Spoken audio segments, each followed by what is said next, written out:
The dishwasher hummed softly, the steady mechanical rhythm filling the kitchen like white noise. I was loading the last plate when my phone lit up on the counter. Mom, I paused. Not because I was surprised, but because calls from her always carried weight. They were never "How are you?" calls. They were "Here's what we've decided" calls. I answered anyway. "Vanessa," she said, cheerful in that brittle way she used when she was about to say something awful. "I just wanted to make sure you had all the details for Samantha's gala." "I got the invite," I said, already bracing. There was a brief pause. Then she said it. "You can come, of course. But Maya, leave her home." For a second, my brain didn't process the sentence. Skipped like a scratched record. "You can come." Fine. Course. Expected. Then, "But Maya, leave her home." "I'm sorry," I said, laughing once in disbelief. "What?" "It's a black tie event," she replied smoothly. "Very selective. No children." "Maya is 12, I said. "Yes," my mother answered, irritation creeping in. "Exactly. That was it. Clean and surgical." My 12-year-old daughter had just been quietly deemed not important enough to exist in the same room as my sister. I stared at the silverware tray. Forks lined up neatly like they belonged to a world with rules that made sense. "Did you just tell me my child doesn't meet the standard?" "Don't make this dramatic," she snapped. Her presence would clash with the caliber of Samantha's guests. Caliber. The word hit harder than shouting ever could. This wasn't about a party. This was about value, about ranking, about who counted. And if you're listening right now, picture this clearly. Affluent Connecticut suburb, late afternoon light, granite countertops, everything calm and controlled. Remember the time. Remember the place. And if you think this story ends with me swallowing it like I always did, go ahead and hit like, because you are not going to believe the financial destruction that followed this single phone call. My name is Vanessa. I'm 34 years old. I'm a single mother. And I make my living in real estate investment. I didn't grow my wealth loudly. I didn't post motivational quotes or talk about the grind. I bought undervalued properties, structured holding companies, and let compounding do its work. We lived in a neighborhood where everyone pretended not to notice who was successful, but my family noticed. They just never credited me for it.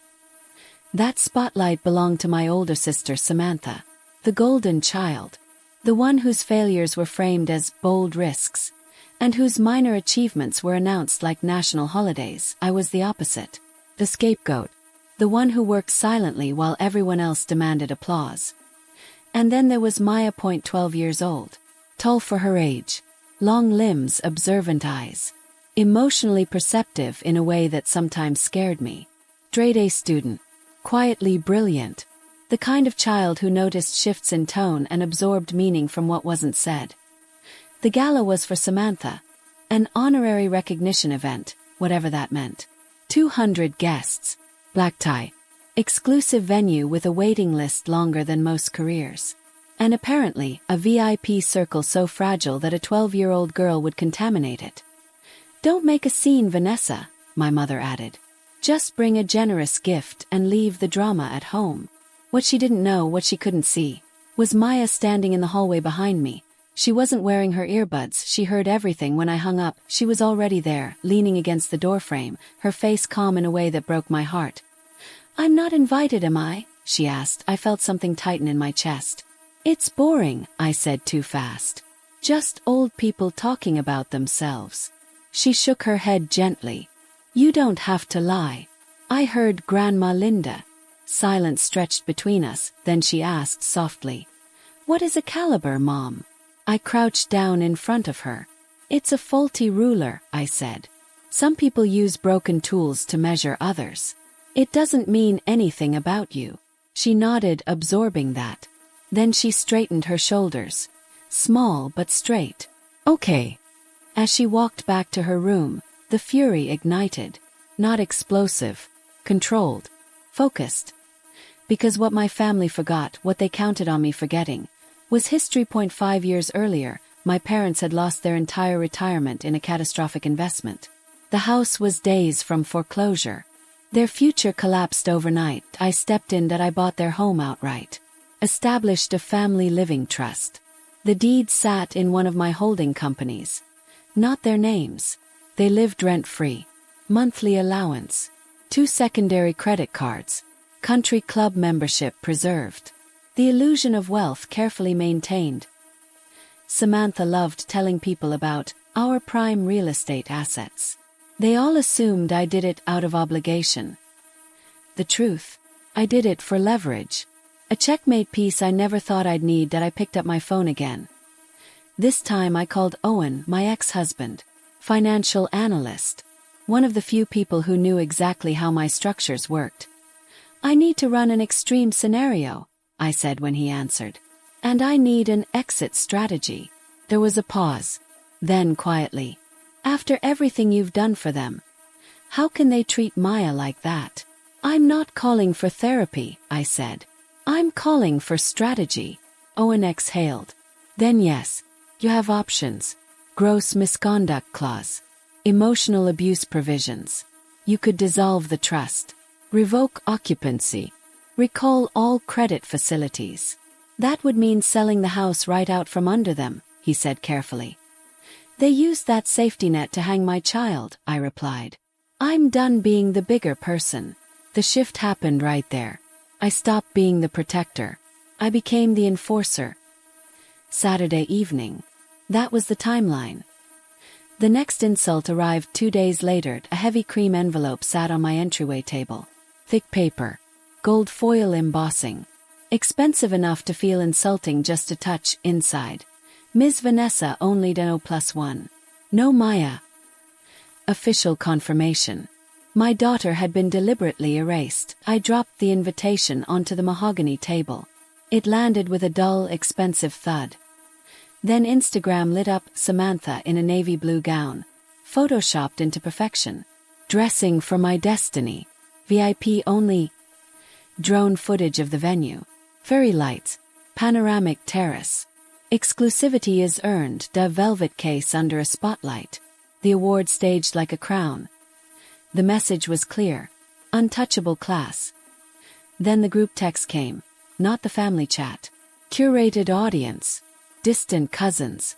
People meant to witness. A video of a security guard checking names at a velvet rope caption. My team is serious about the guest list. If your name isn't on it, don't even try. Got to keep the riffraff out. My mother replied with a smiling emoji. So proud of your assertiveness, Samantha. It wasn't enough to exclude my child. They needed an audience. I stared at the screen until the words blurred. Then I made one last call. Marcus, I said when my attorney answered. Finalize Oak Lane property documentation.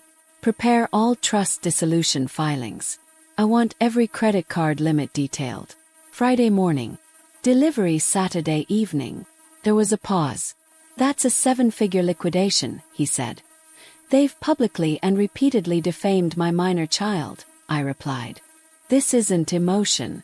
This is business. The call lasted under 3 minutes. When it ended, I felt something unfamiliar. Relief. The weapon was finally loaded. I made one decision very deliberately that week. I refused to let my daughter spend a single day orbiting their cruelty. No spiraling. No waiting for Saturday with dread. No checking social media to see what she was being excluded from. I wasn't going to let their toxicity become the weather in our house. Instead, I chose something else. We would build our own reality. Saturday morning I woke Maya up early. Not rushed. Not anxious. I pulled open the curtains and let the light spill in. Get dressed, I said lightly. You have an important appointment. She blinked, still half asleep. Important how? Exclusive, I smiled. Members only. That got her attention. 2 hours north, deep into the Berkshires, sat an ultra-private retreat that didn't advertise. No influencers. No hashtags. The kind of place where privacy, not spectacle, was the currency. You didn't go there to be seen. You went there to disappear. The day pass alone cost more than Samantha's ridiculous navy gown. And that comparison mattered to me. Because what my family worshipped was visible expense. What I valued was invisible control. There were no crowds. No glittering rooms full of people pretending to matter. Just trees turning gold, a quiet gate, and staff who addressed Maya directly. Not as an accessory to me. Her eyes widened as we drove in. "This place feels calm," she said. "That's because no one here is auditioning," I replied. The morning started with a private art session. One-on-one with a local artist whose work hung in museums but who preferred teaching children who actually felt things. Maya sat by a wide window overlooking the mountains, sketching the landscape in long, thoughtful strokes. She didn't talk much. She didn't need to. Every line was a release. Every shadow she shaded in was something she didn't have to carry anymore. By afternoon, we had the entire wellness suite booked to ourselves. Steam room, thermal pools, a massage therapist who spoke to Maya like she was a person, not a child taking up space. We floated in an infinity pool under a glass roof while the crisp autumn sun filtered down, the valley stretching endlessly below us. Lunch was terrible and perfect. Gourmet burgers dripping everywhere, absurdly expensive milkshakes we couldn't finish. We laughed until our stomachs hurt, laughing at nothing, at everything. 8 hours passed like that. No phones. No notifications. No guest list. No talk of who mattered or didn't. No word caliber anywhere near us. Maya wasn't guarded. She wasn't quiet in that careful way children get when they're managing adults' emotions. She was silly, loud, uninhibited. She sang badly in the pool. She mocked my laugh. She existed like she belonged. For once, she didn't have to earn space. She wasn't an unwanted niece. She was the center of the universe. And that right there was real luxury. That we drove home in the late afternoon, golden shadows stretching across the road. The car was quiet, but not heavy. Maya reached over and rested her hand on my arm. "Mom," she said softly. "Thank you." "For what?" "For today." This was more important than any party. The word landed differently this time. Important. Not velvet ropes. Not spotlights. Not who clapped the loudest. Connection.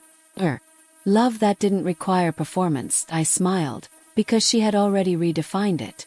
And that shift, watching my child reclaim language that had been weaponized against her, was worth more than every dollar I had ever earned. I dropped her at her friend Chloe's house for a sleepover. Strategic. Protective.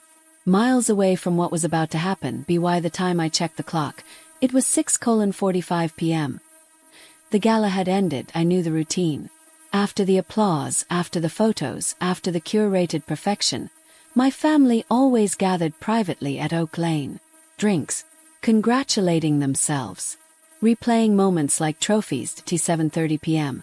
I pulled into the driveway. My heart was calm, cold, and completely resolved. The house was blazing with light when I pulled into the driveway. Every window glowed warm and perfect, like a magazine spread of the American dream. The irony wasn't lost on me. This was the dream I had built, funded, maintained. And tonight, it was about to wake them up screaming. Robert's luxury sedan sat angled just enough to be noticed. Linda's flower beds were immaculate, freshly watered, each bloom exactly where it was supposed to be. Control everywhere you looked. I stepped out of the car wearing a simple navy dress. No black tie. No sparkle. No performance. Clean lines. Professional. Understated. The kind of outfit you wear when you're not here to be admired from the back patio. I could already hear it. Glasses clinking, laughter too loud, voices overlapping in self-congratulation. The sound people make when they think they've won. I entered through the French doors into the formal dining room. This was where they always gathered after public performances. Where masks loosened. Where cruelty became casual. The table was covered in expensive catering trays, half-eaten but meticulously arranged. At the head sat Robert and Linda, beaming like they had personally birthed royalty. Beside them Samantha, emerald gown clinging perfectly, jewelry catching every flicker of light. Her trophy sat in front of her, angled outward like a shrine. Faces turned when I entered. Forced smiles. Confusion. Then the thin glaze of condescension. Linda tilted her head. "Where's little Maya?" Her voice was syrupy. "We." False. "We saved you a seat," she continued. I told Robert she'd probably get the sniffles if she saw all those fancy people. Robert laughed. A dry, dismissive sound I'd known since childhood. Maya's with a friend, I said evenly. She's having a much better night than this. Samantha snorted. The usual babysitter drama. Honestly, Vanessa, you really need to learn how to prioritize. She took a sip of champagne, eyes flicking to my empty hands. Did you even bother to bring a gift that reflects the gravity of the occasion? Robert's hand landed heavy on my shoulder, fingers squeezing just enough to remind me of his presence. Samantha's new title means she'll be dealing with million-dollar contracts, he said. It's a whole different league. Linda nodded, pouring herself a glass of Sauvignon Blanc. Maya, bless her heart, she's sweet. But she's a bit dull, isn't she? All those books. No real sparkle. She's a nice girl, Linda added breezily, swirling her wine. But she's not polished like Samantha was at that age. She just doesn't know how to carry herself in a room like this. And then it became a symphony. 20 minutes of it. Passive aggression. Open slander. Maya used as punctuation to elevate Samantha. I wasn't spoken to so much as spoken around. Ignored while they performed, Samantha told a story about an executive who'd complimented her impeccable taste in family. She looked directly at me when she said it. I had to strategically edit the guest list, she added lightly. Can't have any loose ends that reflect poorly on the family brand, can we? I gripped my dessert fork until my knuckles went white. Then the screen door burst open. Maya stood there. Tears streamed down her face. Pale blue pajamas. Hair tangled. I realized instantly. She'd never gone to Chloe's house. She must have waited. In the car. Or the yard. Hoping to see me, she walked into the room, straight into the aftermath of their cruelty. It's not fair, she cried. I got a perfect score on my history test. Why do you hate me, Grandma Linda? The room went dead silent. Samantha laughed. Cruel. Oh look. The little drama queen made an entrance. She rolled her eyes. Perfect score on a history test. Who cares, Maya? Get out of the way. You're staining the carpet. Then, calculated, precise. She reached for her water glass to feign stumble. The glass tipped. Ice. Lemon slice. Cold water poured down Maya's chest, soaking her pajamas, splashing onto the floor. Oh! Samantha gasped theatrically. Oops. So clumsy of me. Here, honey, let me help you clean up that mess. The message was unmistakable. Maya is the mess. Why daughter didn't scream. She didn't shout. She just stood there, dripping, eyes wide, watching her grandparents laugh, watching her aunt smile. Then she turned and ran. The screen door slammed behind her like a clap of thunder. Linda tooted. She's too sensitive. Vanessa, go calm your child down. I didn't move. I looked around the table. At the smug grins. The satisfied expressions. The wine glasses raised in quiet victory. In that moment, something inside me went completely still. They had killed the last shred of dignity my daughter had in this family. The time for being the bigger person was over. I stood slowly. No shaking. No rush. I reached not for a napkin, but for my phone. I scrolled past Maya's name. Past Owen's. Stopped at one contact. Marcus. Legal. I placed the phone flat on the polished mahogany table and put it on speaker. Marcus speaking, he answered. Activate Clause 4, Paragraph C of the Family Living Trust immediately, I said calmly. File revocation with the county clerk tonight. Mark it urgent. Silence fell like a dropped plate. Trust dissolution is effective immediately, I continued. Recall all linked accounts. I looked directly at my parents. Let's talk about consequences. The table exploded. Robert's chair screeched backward so hard it clipped the wall. He lunged halfway across the centerpiece, knocking over a gravy boat that shattered against the hardwood, brown liquid spreading like a stain no one moved to clean. What the hell are you doing? He barked. On speaker, Marcus's voice stayed calm. Ms. Vanessa, secondary corporate visa and American Express cards have been cancelled. Effective 30 seconds ago. Linda gasped. one hand flying to the emerald pendant at her throat. That's our cash flow. Outstanding balances will be transferred to collections by tomorrow morning, Marcus continued, clinical. Revocation timestamp is already logged. Samantha's face went white. Marcus paused. For the record, Ms. Vanessa, I need a reason for immediate termination. I looked at Samantha. Because the beneficiaries, Robert and Linda, and the immediate family member Samantha have repeatedly demonstrated gross misconduct and public defamation of the trust's secondary beneficiary, I said evenly. My daughter, Maya. The room was frozen. I will not fund the lifestyle of people who deliberately cause emotional harm to my child, I added. That's a total ethical violation. Samantha found her voice high and sharp. You're lying. The house is ours. It's been in the family for 30 years. No, I said calmly. The house has been in my holding company's name for 5. I met her eyes. I hold the title deed. Her mouth opened, closed. You've been living here rent-free with a monthly allowance, I continued.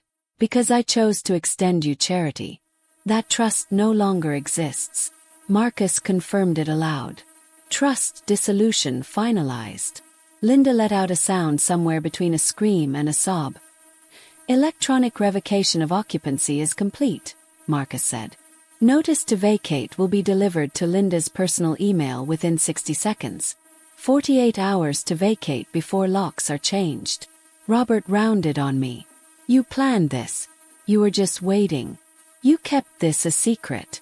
I kept it a secret so you could live your life on merit, I replied. Tonight you proved you have none. The room had gone eerily quiet except for Linda's breathing and the tick of the antique grandfather clock. Your allowance. Your credit. This house, I said. All conditional on you behaving like decent human beings. You failed miserably. Linda shrieked and collapsed onto the floor, knees hitting the pristine hardwood. Samantha stood frozen, emerald gown suddenly ridiculous, the award in her hands looking like cheap metal. Then she moved. You're ruining everything, she cried, rushing toward me, silk swishing. My reputation. My new title. Everything is based on my image. Robert grabbed my arm, his grip surprisingly strong. This is our home. You owe us. We raised you. That's filial duty. I pulled free. You raised me to be the one who paid for everything while you adored Samantha, I said. That's not duty, Robert. That's an investment that just went bad. Linda crawled closer, hands clasped. Please, Vanessa. Please. He's your father. We'll fix it. We'll apologize to Maya. We'll invite her to everything. She looked up, desperate. We need the credit cards to survive the month. You had your chance, I said quietly. The moment she ran out crying, you laughed with Samantha instead. You validated her malice. I straightened. This isn't about an invitation, Linda. It's about teaching my daughter that her worth is non-negotiable. Samantha's eyes hardened. You think you're better than us. You're just a glorified slumlord who got lucky with some dilapidated buildings. I didn't flinch. I did this for my family, I said. The one member who matters. I looked at all of them. If you prioritize status and appearances over the safety and dignity of your granddaughter and niece, I finished, then you are not my family. Robert broke first. He collapsed beside Linda, knees hitting the floor. His face crumpling inward in a way I'd never seen. Not grief, not remorse, just naked self-pity. Where are we supposed to go? He whispered. What about our reputation? You're destroying us. I looked at him calmly. Samantha's future is not my daughter's responsibility, I said. And neither is yours. I reached into my bag and placed a printed document on the table, right beside Samantha's trophy. The contrast was almost elegant. Notice to vacate. 18 Oak Lane. Linda's hands shook as she read. The bolded text jumped out immediately. 48 hours. Below it, another line she hadn't expected. Property lockout and immediate confiscation of non-personal effects upon failure to comply. Robert's voice went hollow. You're throwing us out onto the street in 48 hours. No, I said evenly. You killed this relationship the moment you decided my daughter wasn't important enough for your sister's big day. I looked at Samantha then, deliberately. Congratulations on the title, by the way. You can spend the next 48 hours using those executive leadership skills to find your parents a one-bedroom apartment. I didn't wait for another word. Another sob.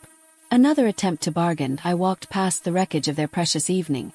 The overturned wine bottle, the shattered gravy boat, the broken faces finally understanding the price of cruelty. Outside, Maya was waiting in the car, curled under a blanket, crying quietly into her sleeves. I got in beside her and pulled her close. The screen door slamming behind us had been loud. But the click of the car door locking was infinitely louder. The next 8 months were exactly what you'd expect, and nothing like what they hoped. The calls came first. Frantic. Then venomous. Then desperate. Texts oscillating between rage and pleading. Emotional terrorism dressed as family concern. I blocked every number. Marcus confirmed 4 days later that the electronic filings were final and uncontestable. They tried everything, calling relatives, contacting business partners, threatening lawsuits, but there was no legal ground to stand on. I held the deed. The trust agreement was airtight. They sold possessions to afford moving expenses and stall collectors. 2 weeks after the deadline, Oak Lane was in sale prep. 3 months later, the house sold at a substantial profit. For my holding company, Robert and Linda moved into a tiny, outdated 2-bedroom apartment 30 miles away.